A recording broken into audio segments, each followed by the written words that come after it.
Liquor కేసులో SIT primary charge షీట్ను దాఖలు చేసింది. ప్రాథమిక ఛార్జ్ షీట్లో వైసీపీ అధినేత జగన్ పేరును ప్రస్తావించడం కాకరేపుతుంది. వరుస పరిణామాలతో లిక్కర్ కేసు ఏపీ పాలిటిక్స్లో మరింత హీట్ పెంచుతుంది. ఒకవైపు ఎంపీ మిథున్ రెడ్డి అరెస్ట్, మరోవైపు ప్రాథమిక ఛార్జ్ షీట్ దాఖలు, అందులో మాజీ సీఎం జగన్ పేరుండటం, ఇలా ఏపీలో లిక్కర్ కేసులో ఒకే రోజు సంచలనాలు క్రియేట్ అయ్యాయి. లిక్కర్ కేసులో 305 పేజీలతో ప్రాథమిక ఛార్జ్ షీట్ను దాఖలు చేసిన సిట్ పలు కీలక అంశాలు పొందుపరిచింది. ప్రైమరీ ఛార్జ్ షీట్లో జగన్ పేరు ప్రస్తావించింది.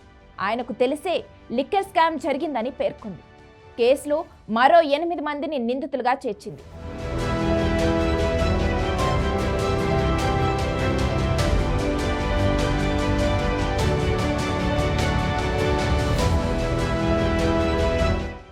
సైమన్ ప్రసన్, కొమ్మారెడ్డి అవినాష్, అనిల్ రెడ్డి, సుజల్ బెహ్రాన్, మోహన్, రాజీవ్, బొల్లారం, శివ, ముప్పిడి అవినాష్ అనే 8 మంది పేర్లను జత చేసింది.